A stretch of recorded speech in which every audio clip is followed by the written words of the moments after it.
Bella woke with a start from a very fitful sleep. She'd had a strange dream.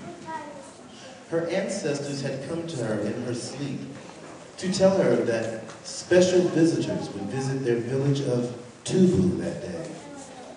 In the dream, they were examining the bottom of a winnowing basket. Perhaps something spectacular was going to happen to someone in the village. Bella did not know what the dream meant. No one ever knew whom the ancestors would visit and what they would do. She stopped wondering and leapt out of bed. If the visitors were to come to her hut, she did not want them to find her unprepared for them. She swept the floor, gathered firewood, washed the pots, and then hung them out to dry. All the time she kept asking herself who the visitors would be and what could they be coming to do in Tlou. While she bustled about, she heard young Klow singing a lullaby to her crying baby. Like all Botswana, the young mother was confined to stay in her hut till her baby was old enough. The baby was crying because he was hungry. The mother and child were always hungry. Bella knew that Klow's husband left them every morning to go and get drunk in the village. He did not care about them, nor did he give them enough to eat. Bella shared whatever she had with her neighbors. She knew that the mother and child would have starved without her help. Bella stopped for a second. Should she make porridge for them now, or should she prepare herself for the mysterious visitors? She decided to continue working. There was no time.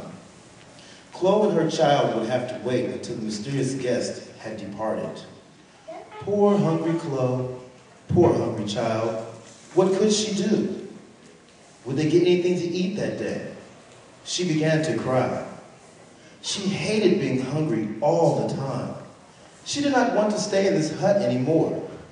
She could no longer stand to live a life of hunger and starvation, nor listen to her baby howl every day. She was tired of being alone, angry with her husband who got drunk day after day. She looked out of her lapa. There had to be a way to sneak out of the compound without anyone seeing her. She shook her head as she realized that she could not go anywhere.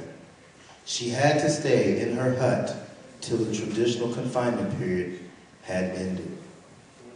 How she wished her mother and father were still alive. If she had parents, life would be different. She could leave this miserable life and go and live with them. She and her baby would be healthy. She missed her parents so much. Then suddenly, she stood still. A strange sensation started to creep slowly through her. She heard a rustle. Her baby instantly stopped crying. Someone had come into her lapa. She looked around the compound in a panic.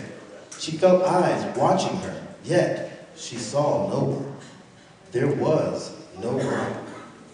Out of the corner of her eye, she saw something move. It was the liselo. The flat winnowing basket rolled like a wheel. It was as if someone was moving it. It spun gently towards her and landed at her feet. Klow slowly approached the basket. Puzzled, she picked it up and turned it over. Her eyes flashed back to where it had rolled. There was still no one there. She felt the eyes still watching her. She looked at the liselo one more time.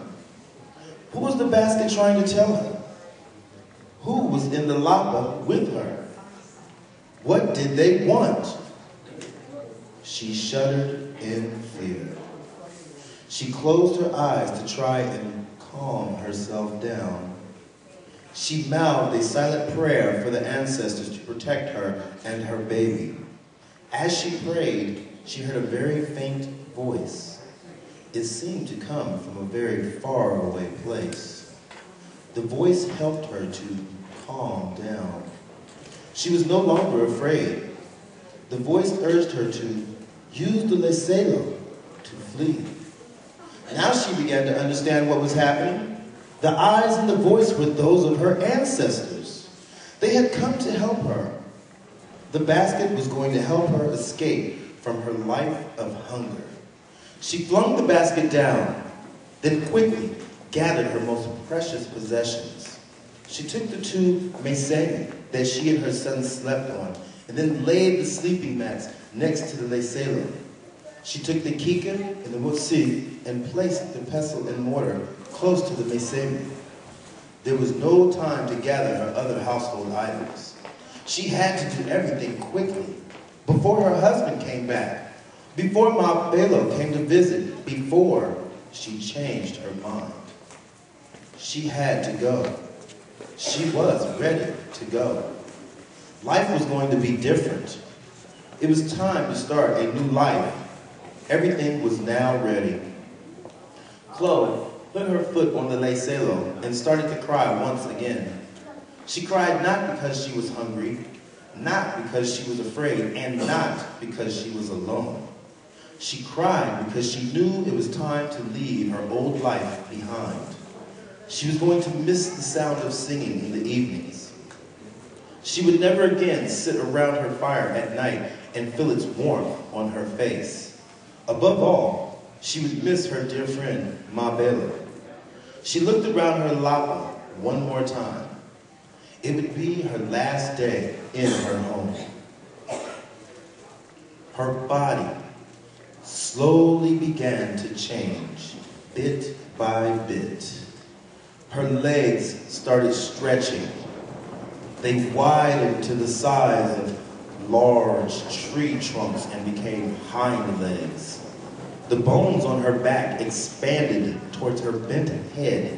Then she and her baby merged to become one giant body.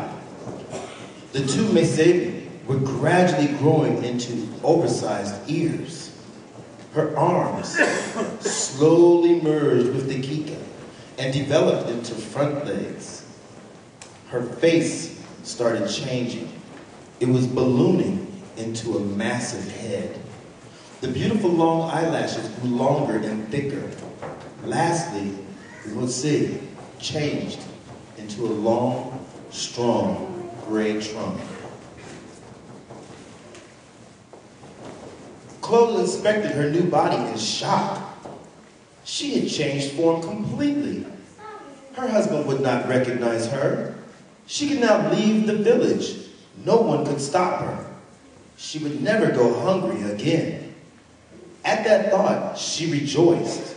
Gratefully, she slumped down in appreciation to say another silent prayer to her ancestors.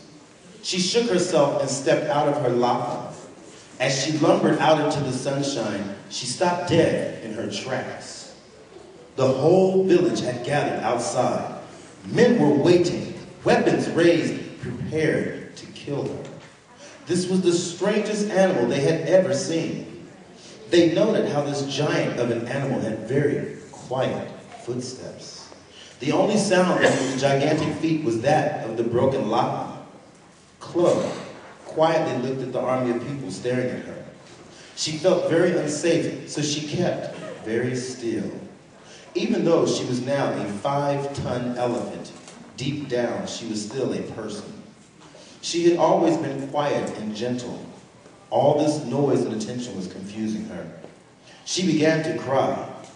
This sensitivity alarmed the villagers. It was the largest mammal they had ever seen. It could easily kill any one of them. For its size, it should be able to go anywhere it pleased, without any fear. Yet it just stood there and cried. The villagers stood staring in amazement. This was indeed a very special animal. The crowd burst into a loud discussion as to what to do with Chloe. Then a clear voice broke through the noise. Nitishiri Kando! Everyone turned their heads. The Seye greeting was repeated. Nitishiri Kando! Ma Belo emerged out of the crowd and walked towards the animal. They all lowered their weapons and parted to let her through. She crept towards the elephant, gently clapping her cupped hands as a sign of respect. When she reached Tlou, she dropped to her knees, mumbling words of thanks and praise in Said. She too was unsure what this large creature was. Could this be the special visitor the ancestors had told her about in her dream? Or was it one of the ancestors in animal form? Of course, she did not recognize Tlou at all. Tlou gently pulled Mabelo to her feet to try and explain what had happened. To her surprise, only soft bellows and rumbles came from her. She had lost her human voice. Mabelo looked at the face of this strange animal that was trying to tell her something. The sad eyes and the long eyelashes looked familiar. She looked closer and recognized the face of Tlou. All of a sudden, it became clear what had happened.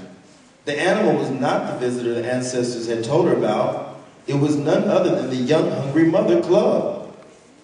The ancestors had come to Tlou, and they had undoubtedly visited Klow. She realized that it would not be safe for her friend to stay in the village. She would have to lead Klow to the wild. Mabelo dashed back to her hut and brought out a digging stick and a spear.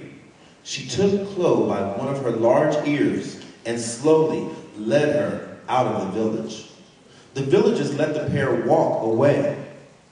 Everyone now understood that this animal was the work of the ancestors. However, they still did not know that it had once been a mother and child. As the two walked to the outskirts of the village, Klow looked at everything for the last time. She walked slowly, taking comfort from the presence of Mabelo. She knew that soon she would be all alone. When they reached the edge of the forest, they stopped. It was time to say goodbye. They held on to each other, weeping softly. Mabelo took out her gifts. Klow could not carry them, so Mabelo put the digging stick on one side of the mouth and the spear on the other. Klow could use them for digging for food, or she could use them to defend herself in times of danger. More importantly, she would keep them to remember that once upon a time, she had been a human being. Most importantly, the gifts would remind her of Mabelo, her one true friend. The two did the same to the ancestors. They thanked them for saving Klow. They implored the ancestors to guide her in her new life, protect her from danger, and give her a long, peaceful life. As they sang, the digging stick and spear were slowly turned into beautiful ivory tusks. Now Klow would never lose them. Mabelo inspected each one. They were sharp and solid. She turned to Klow and said, "You will be the queen of your kind. Through you, all the knowledge and wisdom about human and animal life will be passed on. Tell this to all that will come after you. Let them know that you and your kin are first cousins of human beings. Treat all the humans you will encounter with the same quiet dignity you have always carried. Remember, always, that we were and are one thing. Finally, respect the wild and everything in it. Look after it, and it will look after you. May the ancestors never turn their backs on you. May they lead you to many days in the wilderness." She then lightly sprayed Klow's face with saliva for blessings and good luck. Mabelo looked at Klow one more time and walked back to the village. Klow wailed like a trumpet. She did not want her only friend to go, yet Mabelo walked on with her head down. She then noticed something very peculiar in the sand. Klow's footsteps looked exactly like the bottom of a lace sailor. Mabelo did not understand why the ancestors had been examining the Liselo in her dream until now. She finally realized that Klow had stood on a Liselo and been transformed into an elephant. When she reached her hut, she shut the door tight and burst into tears. Back in the forest, the birds started chanting again. They sang a song of welcome to Klow. The wind carried the scent of marula fruit to her trunk. Her stomach rumbled in return. Her new home was welcoming her. She started to step to the beat of the bird song. She was ready for her new life. There would be no more tears, no more hunger, no more sorrow, just a new life filled with excitement and adventure.